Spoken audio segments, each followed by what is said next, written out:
This is a video aimed at summarizing what you will learn in Archaeology 1900, the archaeology of College Hill.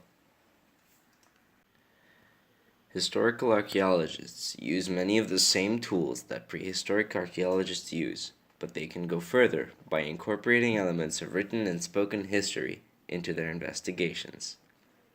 They have wider resources because historical archaeologists study time periods for which written records exist.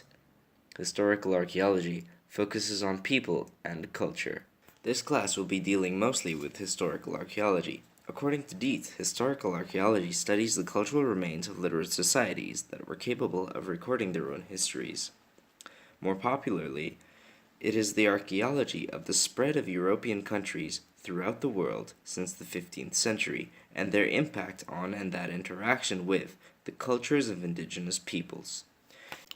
We want to use material culture to determine how the people who generated the archaeological remains lived and why. This means we're conducting processual archaeology. However, by considering the human elements such as gender and class, we are moving into the field of post-processual archaeology. Our archaeological investigation consists of four main steps: a formulation of a research question, a collection of data and information, a processing and analysis of our artifacts, and a publication of our findings. Once the research question has been formulated, we ask ourselves whether we can answer it without need of an excavation. To do this, we pour into the literature to focus our question and to find some answers. Once we have a focused question, we can move on to data collection. Once we have collected some data from the survey, we can try to answer some of our previous research questions and focus them even more. Once that is done, we can identify the need for an excavation. Once the need for an excavation is established, we can identify a site and a sampling technique and start drafting up the proposals. This is all centered around the research question. Once that is done, we can draft a template and a protocol for recording our data to best answer our research question.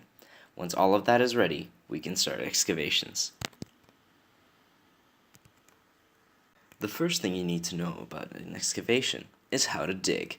Using a trowel, you hold the handle and only scrape the surface with one of the edges, gently and carefully so as not to break anything.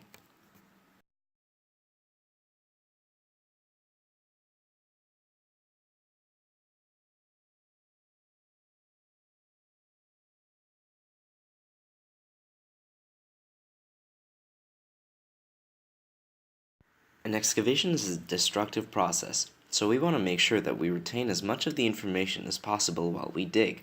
Hence, it is important that we keep journals, photographs, videos, perhaps a voice log.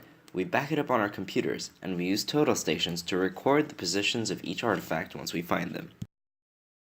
Other than data about the artifacts themselves, we can record data concerning the environment, such as whether or not it is raining, whether or not there are bugs to distract us, how we're feeling that day, and what composition the soil is. In every excavation, it is important to have one crucial tool: the context sheet. The context sheet allows you to record the position of each artifact as soon as you find it, as well as the conditions of that day and the opening and closing elevations of each context. Objects alone cannot tell us very much about the past. It is only through their context that we can learn something. A ceramic vessel on a museum shelf is meaningless until we know where it came from and in what context it was found. To assess soil quality, you need to look at two factors: the quality and the color. To assess the consistency of the soil, you press it into a ribbon and see how far it goes before it breaks under its own weight. For the color, on the other hand, there are color books. The context of an artifact consists of its immediate matrix, the material surrounding it, its provenance, the horizontal and vertical positioning within the matrix, and its association with other finds, such as features and other artifacts. Now that we have all this data and all these artifacts after our excavation, what do? Here we begin processing and analyzing our findings. All artifacts possess information in three dimensions: space, time, and form. The spatial information contains location and context information. The time information includes relative and absolute dating. Relative dating can be done via stratigraphy using termini post or antiquem and seriation. Absolute dating, however, can be done using carbon dating, dendrochronology, or marked years on certain artifacts, among others. Stratigraphy is a relative dating technique that relies on the law of superposition, which states that in an undisturbed sequence of soil, the youngest layer is on top and the oldest is on the bottom, each layer being younger than the one beneath it and older than the one above it. Note that the law of superposition relies on the sequence of soils being undisturbed. There are many things that can disturb the sequence of a layer of soil, including bioturbation, which is worm or animal or plant activity, cryoturbation, which means the freeze-thaw cycle, graviturbation, which would cause heavy objects to move downwards, seismoturbation, which causes things to move around in earthquakes, and aeroturbation, which is a result of wind action. Formation processes are the processes that deposit an artifact in the place where it is found, and all of the subsequent events that happen to make sure the artifact is preserved. Formation processes can be either natural or environmental, or cultural, which means man-made. A useful tool in archaeology is that of seriation and typology. This says that sequences and relations between artifacts can be based on location, time, and form. In Dietz's work, for example, gravestones show typical seriation in the Rhode Island area, where over time you see a shift in designs in the gravestones from cherubs to bones to flowers to Christian symbols. The most commonly found type of artifact in the archaeological record is ceramics. Ceramics vary in a manner of ways. First of all, they vary in paste and glaze. The paste is what you see inside the cross-section of the ceramics. They vary in texture and color. Glaze can vary because it is the surface appearance of the ceramic. They vary in appearance, transparency, color, and art style. The role that ceramics played in societies over time also changed based on availability, need, function, and social status. Availability changed over time, as before, Americans had to import ceramics from England, but then they set up their own industry.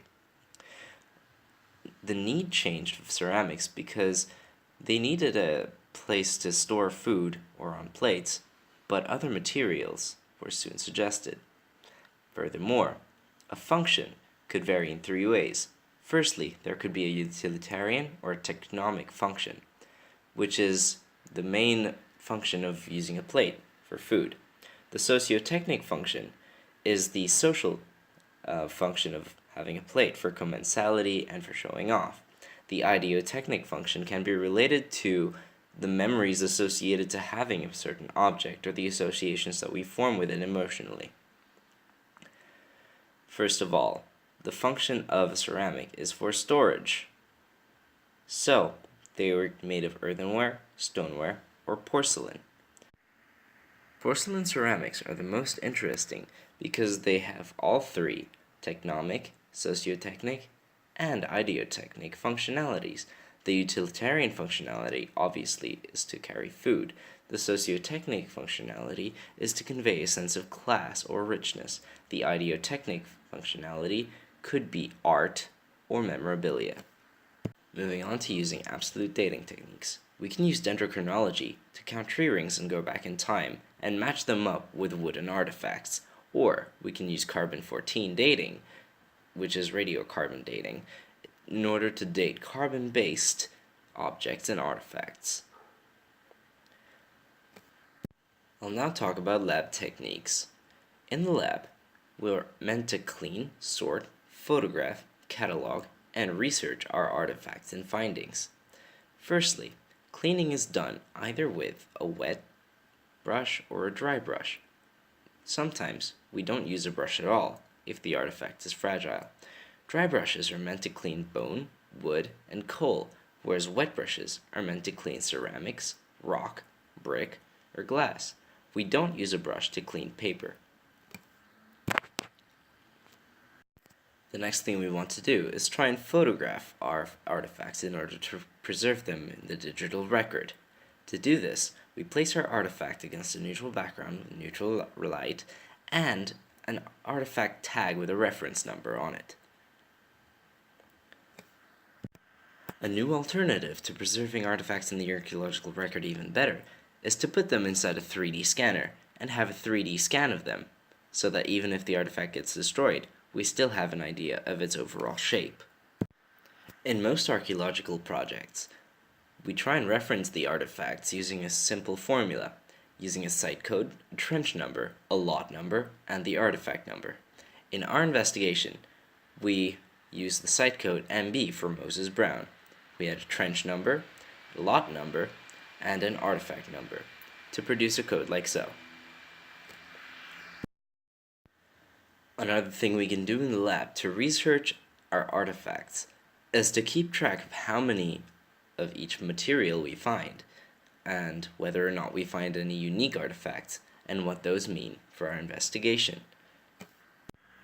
With new findings, we can answer our old questions. However, this almost always leads into new questions, with more research behind them.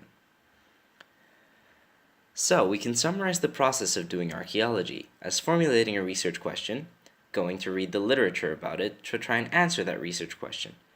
If that doesn't work, we then determine the need for an excavation. We then try and go back to the research question to try and fuel our excavation. Next, we excavate. We then go back to the research question in order to see whether or not our excavation has answered anything. If it has, we analyze our findings and answer more questions, which lead, again, into the research question.